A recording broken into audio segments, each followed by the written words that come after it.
नमस्कार, मैं डॉक्टर पल्लवी मेहता और आज इस वीडियो में मैं आप सबको ESR की टेस्ट का रिपोर्ट कैसे इवैल्यूएट किया जाता है इसके बारे में एक ब्रीफ जानकारी देना चाहूंगी। आगे बढ़ने से पहले मैं आप सबको एक रिक्वेस्ट करना चाहूंगी कि अगर आपने अब तक हमारे इस चैनल को सब्सक्राइब नहीं किया हो तो तुरंत लाल कलर का बटन दबाएं और हमारे इस चैनल को सब्सक्राइब करें। ESR यानी कि एरिथ्रोसाइट सेडिमेंटेशन रेट होता है। एरिथ्रोसाइट्स यानी कि लाल पेशी हमारे खून में प्रेजेंट नॉर्मल पेशी होती है। यूजुअली अगर खून एक ट्यूब में रखा जाए तो लाल पेशी नीचे सेटल हो जाती है। जैसे पानी में अगर आप थोड़ी सी रेती डाल दे और उसे पूरी तरह से मिक्स करें तो कुछ समय के बाद वो रेती नीचे सेटल हो जाती है। ठीक उसी ही तरह से अगर खून को एक ट्यूब में रखा जाए तो कुछ समय के बाद आरबीसीज यानी कि लाल पेशी उस ट्यूब के नीचे सेटल हो जाती हैं। ऊपर रहने वाला क्लियर फ्लूइड ESR यानी कि एरिथ्रोसाइट सेडिमेंटेशन रेट की लेवल का अंदाजा देता है। अगर शरीर में कहीं पे भी इन्फ्लेमेशन हो, सूजन हो, तो आरबीसीज जल्द से जल्द नीचे सेटल हो जाती है। अगर आरबीसीज जल्दी सेटल हो रही है तो ESR की लेवल बढ़ती जाएगी यानी कि क्लियर फ्लूइड की लेवल बढ़ती जाएगी। जितनी लेवल ज्यादा हो उतना ही शरीर में इन्फ्लेमेशन होने के चांसेस ज्यादा होते हैं। लेकिन ये टेस्ट एक डायग्नोस्टिक टेस्ट नहीं होता, ये टेस्ट स्पेसिफिक टेस्ट नहीं होता। इसीलिए ESR के टेस्ट के साथ ही साथ आपके डॉक्टर आपको बाकी अन्य कुछ टेस्ट करवाने का सुझाव भी दे सकते हैं। ज्यादातर ESR की टेस्टिंग दो तरीके से होती है। सबसे पहली है वेस्टर्जन मेथड। आपके शरीर में से थोड़ा सा खून का सैंपल लिया जाता है और फिर इस खून के सैंपल को वेस्टर्जन ट्यूब में ऐड किया जाता है।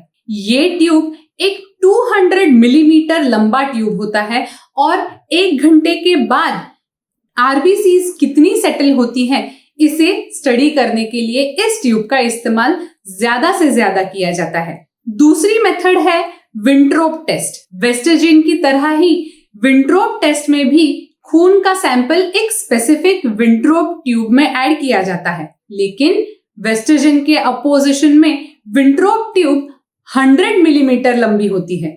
कई लैब्स का मानना है कि वेस्टर्जन टेस्ट के कंपैरिजन में विंट्रोप ट्यूब ज्यादा सेंसिटिव नहीं होती है, उसके रिपोर्ट ज्यादा एक्यूरेट नहीं आ सकते। इसीलिए ज्यादातर लैब वेस्टर्जन ट्यूब का ही इस्तेमाल करती हैं। ESR की रिपोर्ट मिलीमीटर पर आवर के हिसाब से रिकॉर्ड की जाती है। 1 घंटे में आरबीसीज कितने सेटल हो गए हैं उसके हिसाब से इसकी लेवल का अंदाजा लगाया जाता है। जैसे जैसे उम्र बढ़ती जाती है वैसे वैसे ESR की लेवल भी बढ़ती जाती है। इसीलिए उसकी नॉर्मल रेंज एज के हिसाब से क्लासिफाई की जाती है। औरतों में ESR की लेवल मर्दों के कंपैरिजन में कम होती है। इसीलिए 50 साल की उम्र से कम उम्र की औरतों के लिए ESR की नॉर्मल रेंज है 0 to 20 mm per hour। 50 साल के कम उम्र के मर्दों के लिए ESR की नॉर्मल रेंज 0 to 15 यानी कि 15 mm per hour होती है। जैसे ही उम्र बढ़ती है वैसे ही इसकी नॉर्मल रेंज भी बढ़ती है। 50 साल से ज्यादा उम्र की औरतों में normal range 0 to 30 mm per hour मानी जाती है और 50 साल की उम्र से ज्यादा उम्र के मर्दों में 0 to 20 mm per hour normal range मानी जाती है। बच्चों में ESR की मात्रा बहुत कम होती है, इसीलिए बच्चों के लिए normal range 0 to 10 mm per hour मानी जाती है। एबनॉर्मल ESR रेंज किसी भी बीमारी की स्पेसिफिक डायग्नोसिस नहीं कर पाता, इसीलिए कई बार इस टेस्ट के साथ ही साथ कुछ और टेस्ट का भी सुझाव दिया जा सकता है। अगर माइल्डली ESR की लेवल बढ़ गई हो तो वो किसी फिजियोलॉजिकल कारणों की वजह से भी हो सकता है, जैसे कि एज।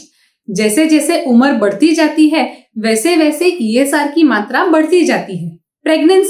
प्रेगनेंसी में आमतौर पर ESR की मात्रा माइल्डली एलिवेटेड रहती है। कुछ दवाइयां भी होती है जिसकी वजह से ESR की नॉर्मल वैल्यू ऑल्टर हो जाए, ईएसआर की आपकी लेवल थोड़ी ऑल्टर हो जाए।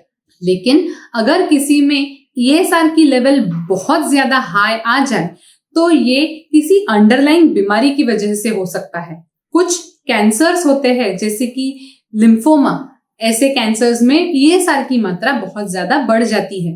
कुछ इन्फ्लेमेटरी बीमारियां होती है जैसे कि रूमेटॉइड आर्थराइटिस जैसे ऑटोइम्यून बीमारियां होती है, जैसे कि temporal arthritis, polyarthritis rheumatica, lupus, rheumatoid arthritis. ऐसी कुछ कंडीशंस में भी ईएसआर की मात्रा नॉर्मल से ज्यादा बढ़ सकती है। थायराइड, किडनी डिजीजेस या अनीमिया में भी ईएसआर की मात्रा थोड़ी बढ़ सकती है। जैसे ईएसआर की मात्रा नॉर्मली बढ़ सकती है, वैसे ही कुछ कंडीशंस में ईएसआर की मात्रा बहुत ज्यादा कम होती है। अगर ईएसआर की लेवल बहुत कम पाई जाए तो ये कंजेस्टिव कार्डियक फेलियर का एक लक्षण हो सकता है। कई बार कुछ अनीमिया में भी ईएसआर की लेवल बहुत कम हो जाती है। अगर किसी में आरबीसीज की मात्रा बहुत ज्यादा हाई है, जैसे कि पॉलीसाइथेमिया वेरा में, तो उन लोगों में ईएसआर की लेवल बहुत कम हो सकती है। लेकिन अगर ईएसआर की लेवल एबनॉर्मली हाई है तो ये किसी अंडरलाइंग इन्फेक्शन की वजह से हो सकता है। आपकी बीमारी की डायग्नोसिस करने के लिए आपके डॉक्टर आपको फर्दर टेस्टिंग का सुझाव जरूर दे सकते हैं। लेकिन हाँ, अगर आपको इस टेस्ट का सुझाव दिया गया है तो ये टेस्ट किसी अच्छे और ऑथेंटिक लैब में से करवाएं। एक्यूरेट रिपोर्ट्स पाने के लिए एक अच्छी लैब का होना बहुत जरूरी है। साथ ही साथ अगर आपने अब तक हमारे इस चैनल को सब्सक्राइब नहीं किया हो तो तुरंत लाल कलर का बटन दबाएं और हमारे इस चैनल को सब्सक्राइब करें। Thank you.